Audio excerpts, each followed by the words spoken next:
Vamos ler o texto bíblico em Mateus, capítulo de número 18. Mateus, capítulo 18.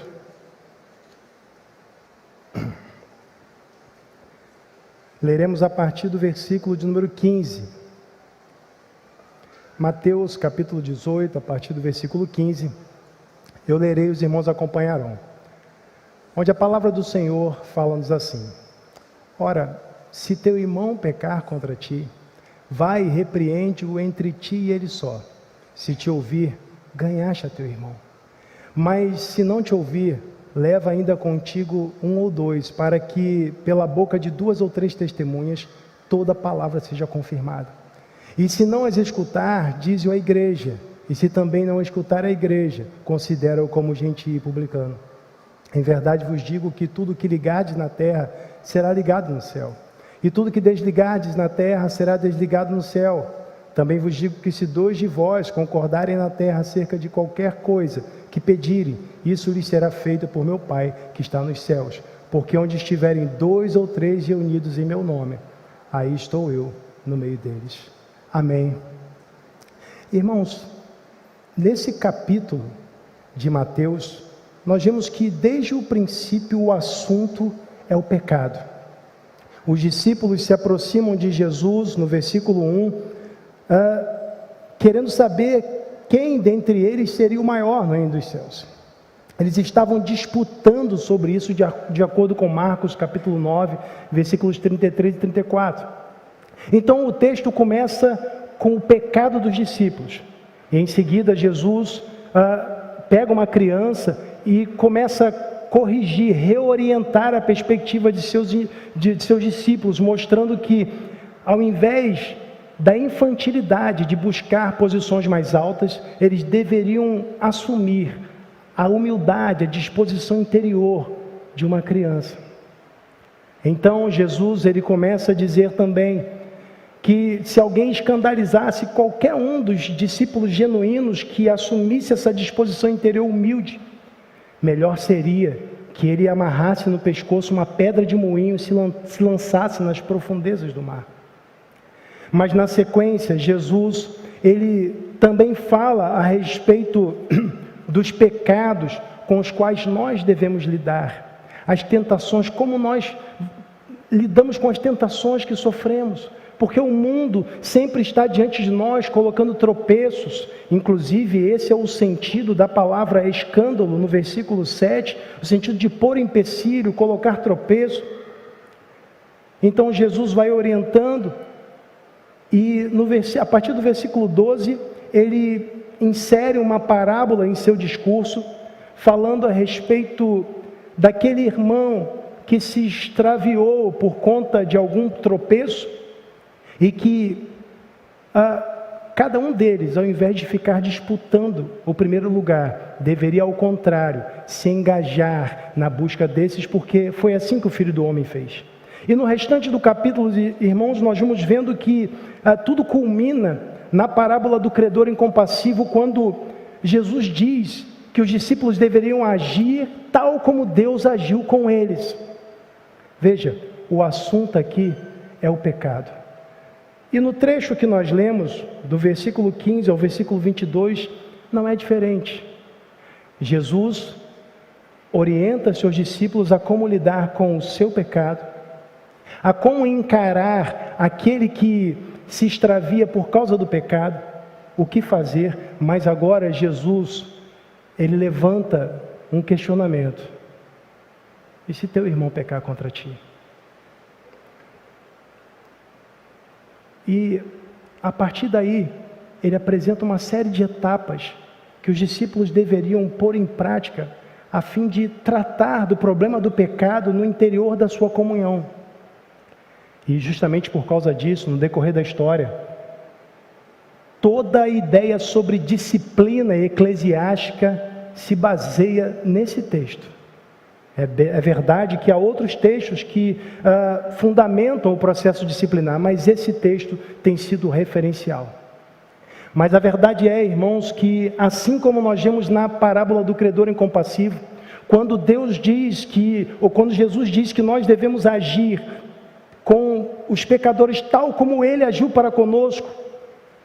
O processo disciplinar é, na verdade, uma aplicação das verdades do Evangelho. Como Deus agiu conosco, a igreja deve agir diante do pecado. Então, é dessa forma, irmãos, que nós vamos refletir nesta manhã, entendendo que há uma relação entre a disciplina e o Evangelho, porque na verdade, irmãos, o Evangelho é a essência doutrinária da igreja. Tudo o que fazemos, fazemos por causa do que cremos.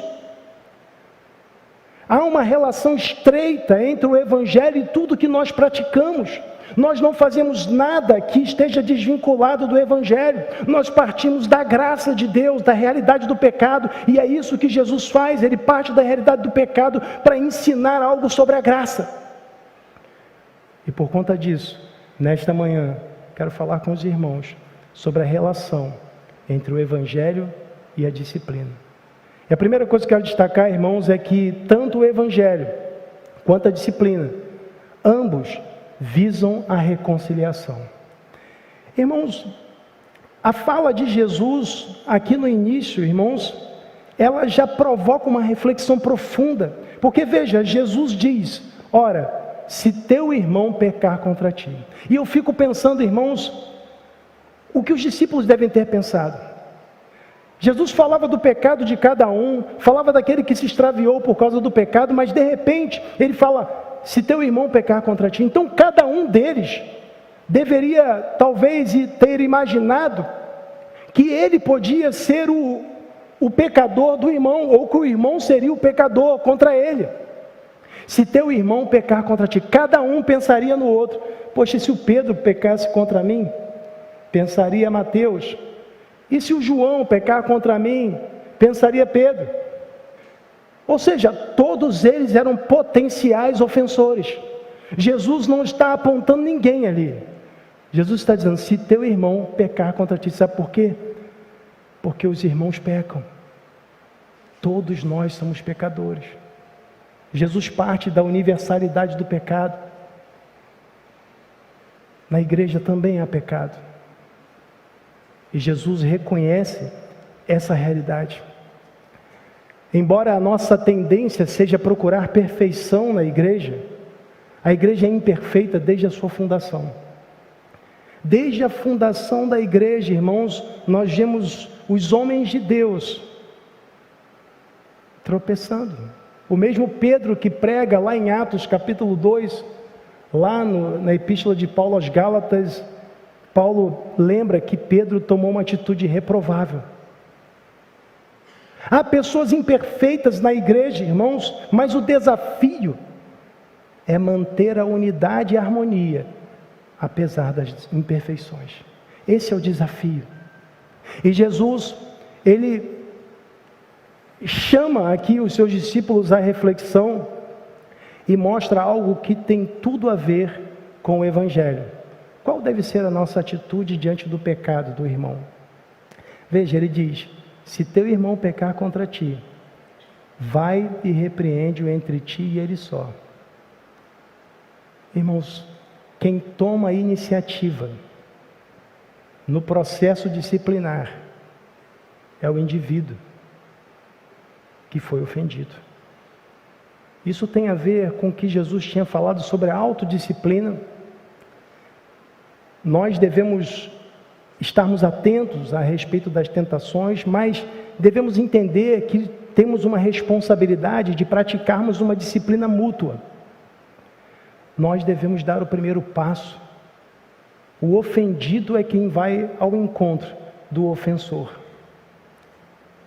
É interessante que esse movimento, ele supõe o imerecimento do ofensor. Ele nem foi se retratar.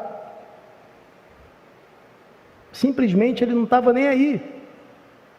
Mas sabe por quê?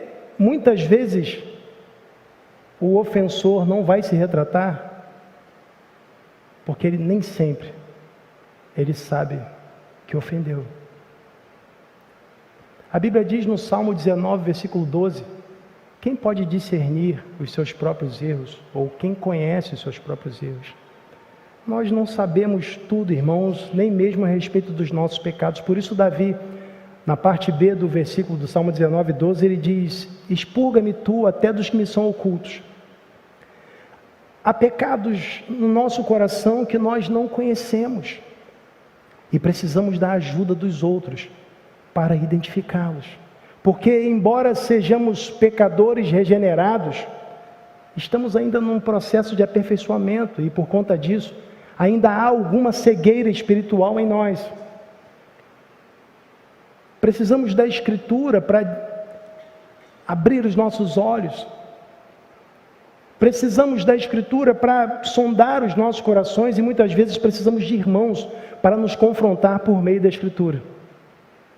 Mas a correlação com o Evangelho aqui está no seguinte: na relação entre o homem e Deus, nós somos os ofensores.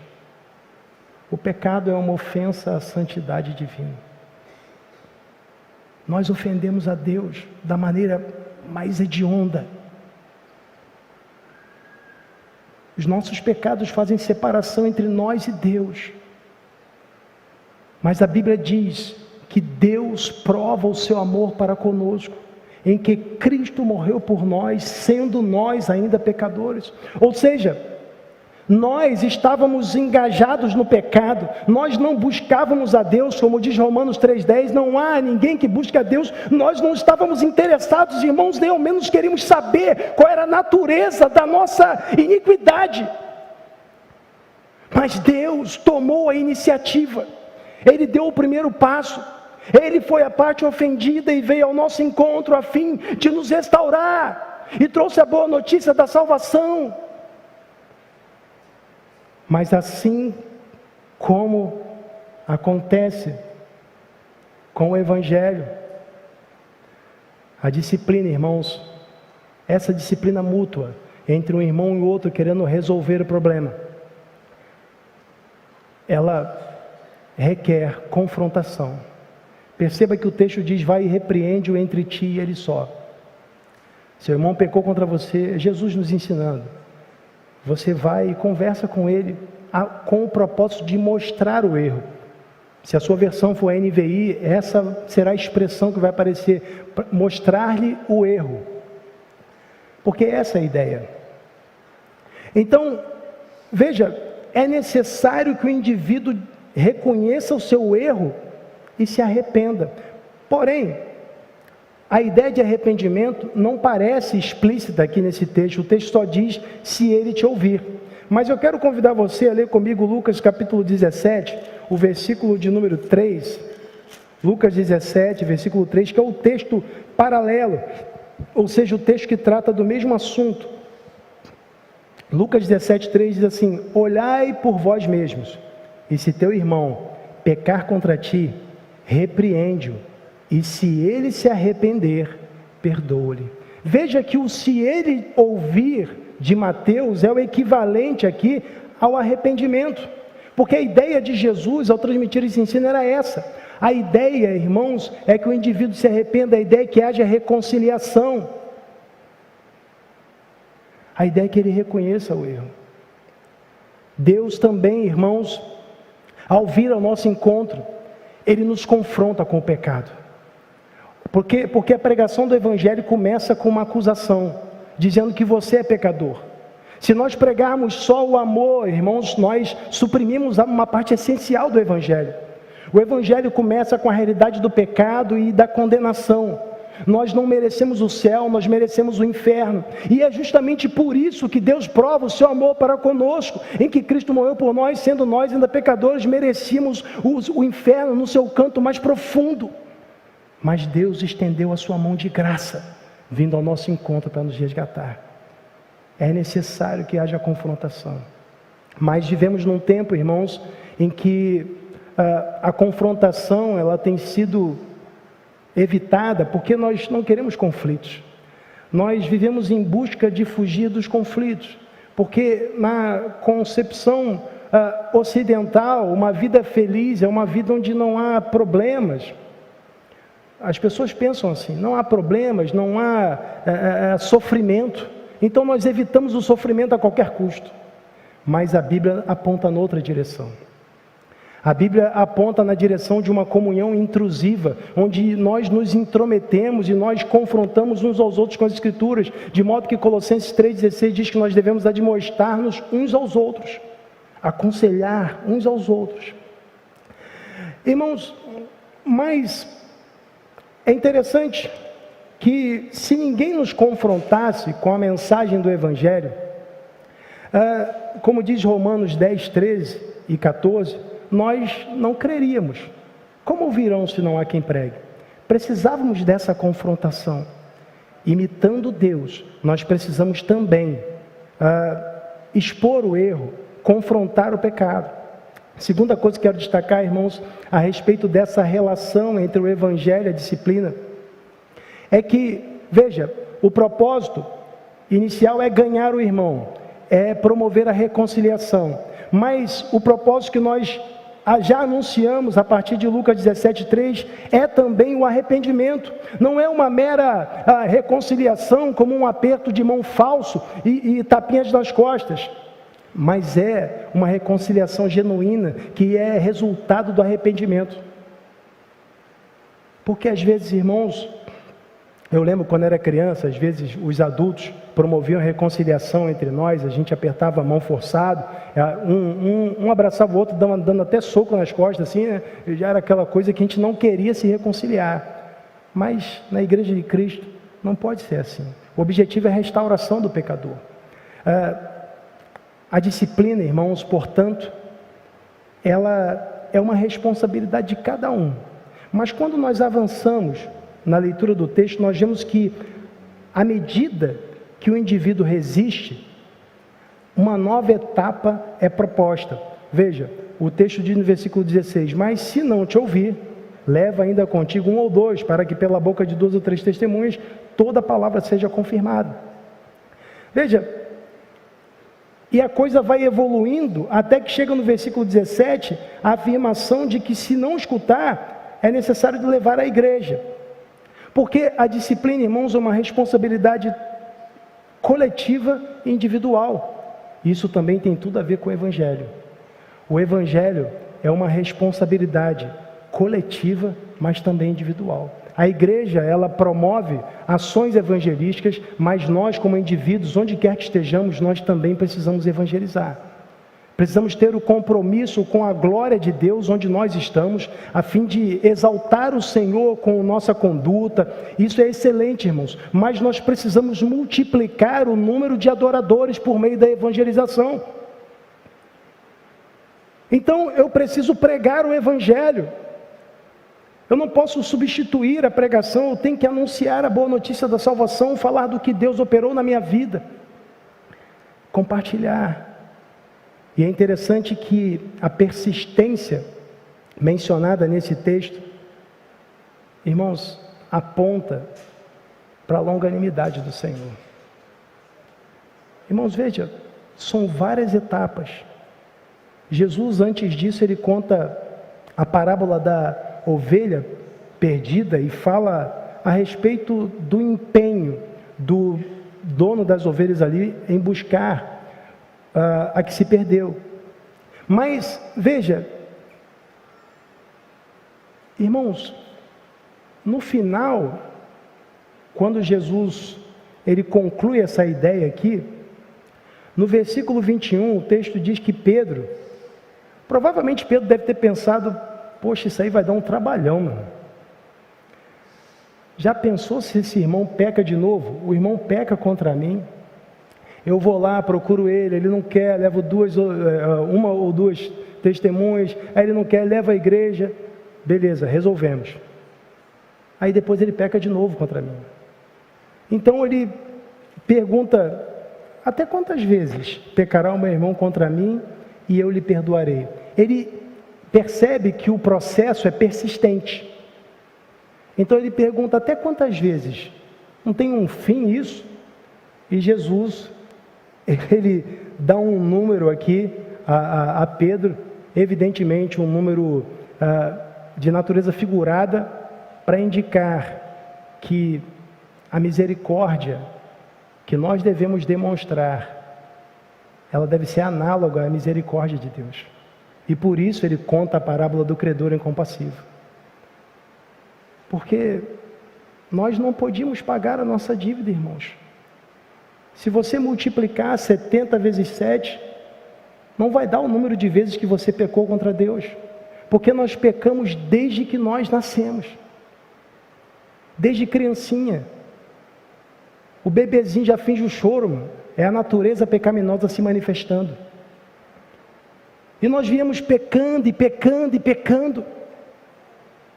Irmãos, nós pecamos ontem, pecamos hoje, vamos pecar amanhã.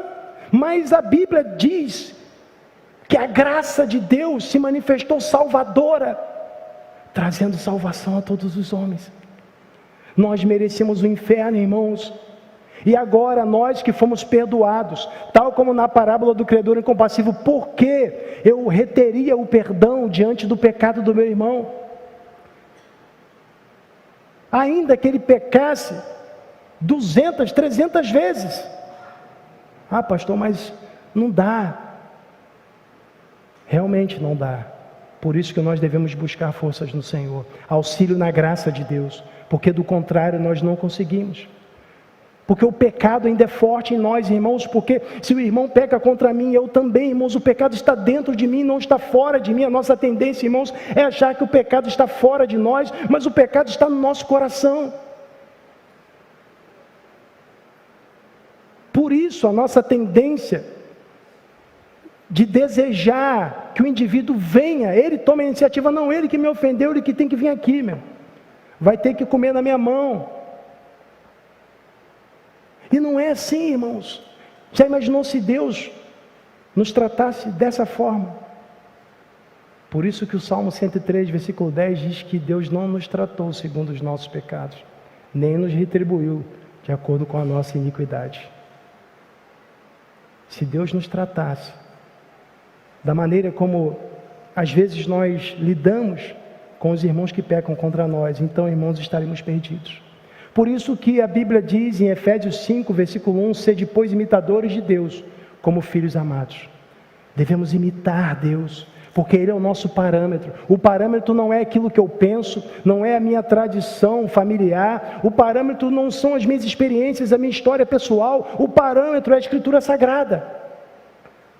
Não importa o quão doloroso pareça ser, mas é melhor obedecer do que sacrificar, já dizia Samuel a Saul. É melhor obedecer do que apresentar um ato de devoção, como Saul fez lá. Porque o próprio Jesus ensina em Mateus, no capítulo 5, versículo 23, ele diz que se na hora que eu for depositar a minha oferta, eu lembrar que meu irmão tem alguma coisa contra mim, ficou uma coisa mal resolvida, eu preciso ir lá me reconciliar com ele primeiro. Porque, irmãos, a nossa vida prática, ela não está separada da nossa devoção. Eu não posso vir aqui prestar culto ao Senhor e não falar com meu irmão. Os atos de devoção, eles são importantes, mas eles devem ser resultado de uma vida em devoção a Deus.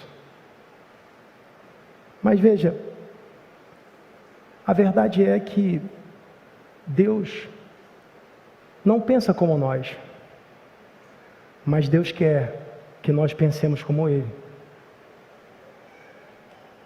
E esse é o propósito do texto lá de Romanos, capítulo 8, que nós estudamos na semana passada, né? Romanos 8, a partir do versículo 28, que diz que todas as coisas contribuem juntamente para o bem daqueles que amam a Deus, que são chamados por seu decreto. A gente para nesse ponto, mas o versículo 29 prossegue dizendo que os que de antemão conheceu, também os predestinou para serem conformes à imagem de seu Filho. O propósito de Deus, irmãos, é nos conformar à imagem de Cristo, é formar Cristo em nós. Nós devemos pensar como Ele, Ele não pensa como nós, mas nós devemos nos moldar, nos alinhar. E a vontade dEle é expressa na sua palavra.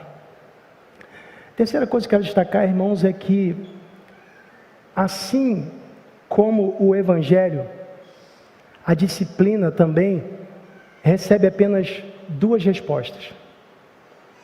há apenas duas respostas possíveis: ou arrependimento ou reconciliação. Quando pensamos no Evangelho, irmãos, vemos isso muito claro no livro de Atos. Em Atos capítulo 2, levanta-se o apóstolo Pedro, fazendo menção ao texto de Joel. Ele prega a palavra, irmãos, e ele acusa as pessoas de terem matado Cristo, fala a respeito do Evangelho. Então o texto diz no versículo 37 de Atos 2, que eles se compungiram, o coração deles doeu, eles pensaram, e eles perguntam: o que faremos então, varões e irmãos? Pedro diz: arrependei-vos e cada um de vós seja batizado e recebereis o dom do Espírito Santo. Quase 3.000 almas foram agregadas naquele dia. Mas então, lembramos que o livro de Atos não acaba no capítulo 2. Quando avançamos no livro de Atos, encontramos um outro homem de Deus, chamado Estevão, e uma pregação maravilhosa. Que pregação! Ele começa ao lado chamado de Abraão, irmãos, começa do Antigo Testamento, vem construindo a história, ele vai pregando. Que sermão maravilhoso, um capítulo inteiro é o sermão dele. Mas diferente da resposta ao sermão de Pedro, diante do sermão de Estevão, ninguém se converte. E pior, ele ainda foi apedrejado. Ou seja, o Evangelho só tem duas respostas possíveis: ou se aceita o Evangelho, ou se rejeita o Evangelho. Ou permanece obstinado, ou se arrepende. Não há outra resposta, não há meio termo, não há em cima do muro. Mas será que isso é culpa do pregador? Será que Estevão não foi competente ao elaborar seu sermão? Não. A culpa não é do pregador. Os corações endurecidos resistiram ao Evangelho. Semelhantemente, a disciplina, irmãos, ela encontra duas respostas. Elas são apresentadas aqui. O indivíduo pode ouvir e se arrepender, ou ele pode permanecer obstinado e não se arrepender. Duas respostas, tal como o Evangelho. Mas é interessante, irmãos, que esse texto ressalta mais um ponto de contato entre o Evangelho e a disciplina, de modo que a resposta do indivíduo é um indicador do seu destino eterno. A resposta do indivíduo diante do Evangelho indica onde ele passará a eternidade. A resposta do indivíduo à disciplina indica também seu destino eterno, porque indica a sua identidade. Jesus diz: olha, se ele não ouvir nada disso, não ouviu ninguém, então você o considera como um gentio ou publicano. Se ele não quer se arrepender, sabe por quê, irmãos? Um distintivo do cristão é o arrependimento. A pregação de Jesus em Marcos 1,15 começa assim: arrependei-vos e crede no Evangelho. A vida cristã começa com arrependimento. Quem nunca se arrependeu, irmãos, quem diz: olha, não me arrependo de nada, é porque nunca se arrependeu lá no início. Então, o processo disciplinar revela, na verdade, quem somos nós, porque o crente se arrepende, meu. O crente se arrepende. Ele não permanece obstinado. A obstinação é um indicador da impiedade. E permanecendo no caminho da impiedade, o indivíduo passará a eternidade longe do Senhor. Mas, lamentavelmente, irmãos, a nossa sociedade inverteu os valores de tal forma que transformou a igreja em culpada e o disciplinado em vítima. De maneira que culpa-se a igreja quando o indivíduo que não se arrependeu abandona a comunhão. E, na verdade, aos olhos de Cristo, a coisa é diferente. Se ele não quer se arrepender, é porque nunca se arrependeu. Então, é preciso considerá-lo como um indivíduo que não pertence à comunidade da fé, como um gentio ou publicano. Vamos pregar o Evangelho a ele para que ele se arrependa. Vamos falar do amor de Deus. Mas o mais interessante nesse texto, irmãos, é que Deus ratifica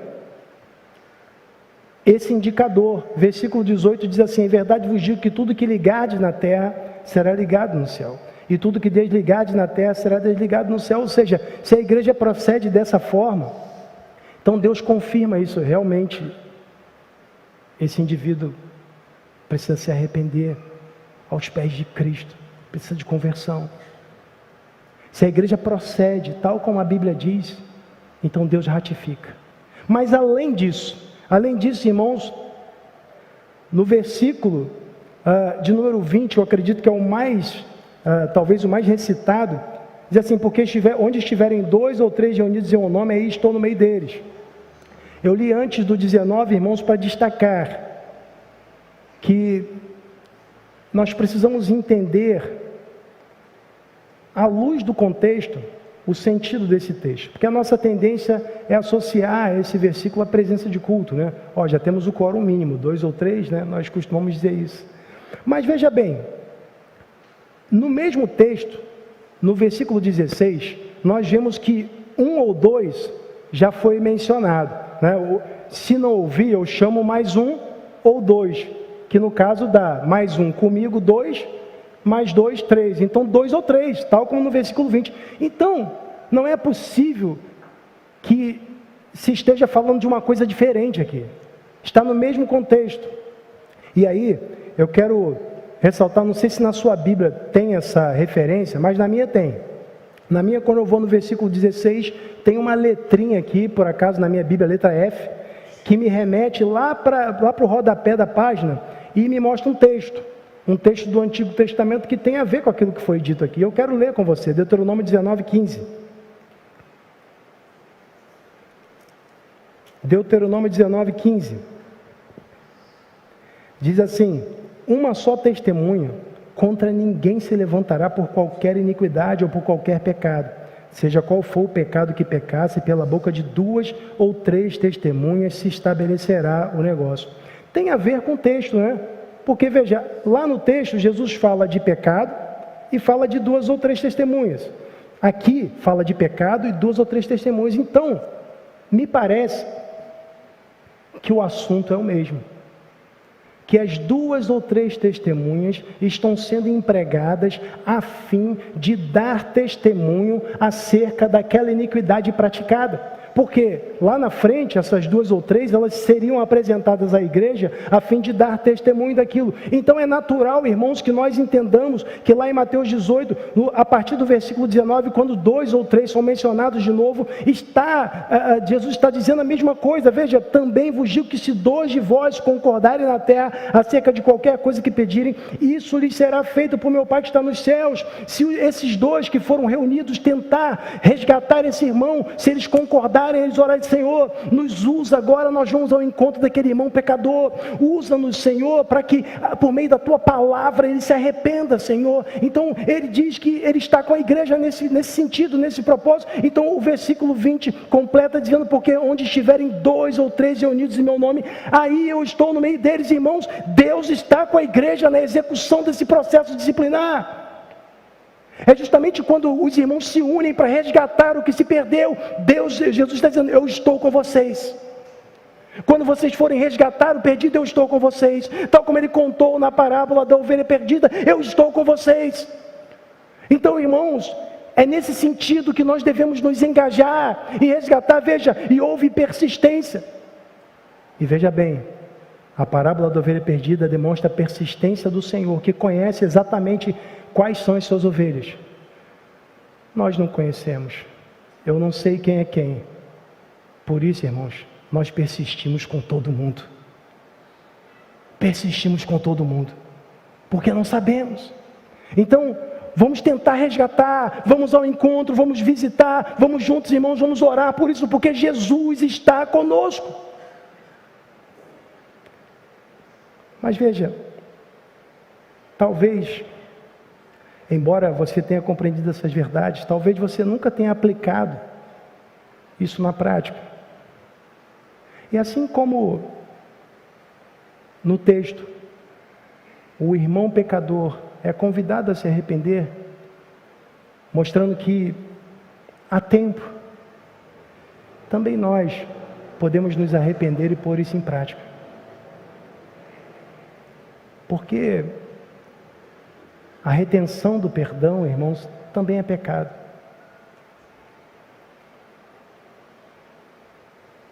Porque ela nasce de um coração orgulhoso.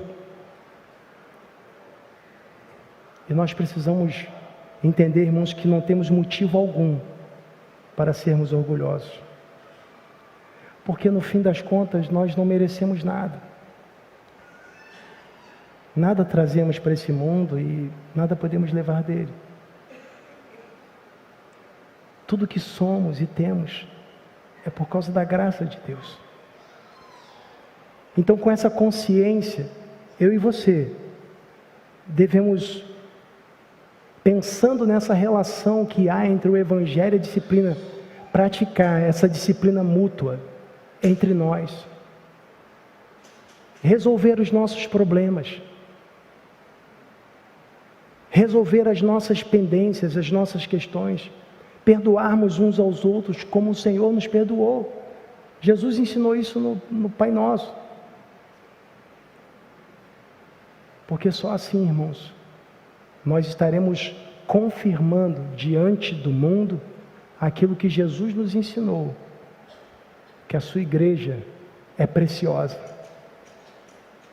A igreja é tão preciosa, irmãos, que ela nos dá a oportunidade de exercitarmos a maior das virtudes cristãs, que é o perdão. Estamos aqui, irmãos, justamente para exercitarmos isso. É um falhando com o outro, e nós vamos crescendo assim. Porque então nós passamos a olhar para o nosso coração e entender que somos um dentre muitos pecadores. Porque hoje foi o meu irmão que pecou contra mim, mas amanhã posso ser eu pecando contra o meu irmão. E de igual modo, há graça disponível, tanto para ele quanto para mim. Com essa consciência, precisamos seguir em frente com o propósito de glorificar a Deus. Vamos orar. Senhor, te damos graças por tua bondade, pelo teu amor, porque o Senhor nos sustenta, o Senhor nos dirige, o Senhor fala aos nossos corações. E a tua palavra, Deus, contém tudo que é necessário, Pai, para a boa conduta cristã, para que glorifiquemos o teu nome. Sendo assim, ó Deus, rogamos ao Senhor que tu nos dirijas ao ponto de praticarmos, ó Deus, visando a glória do teu nome.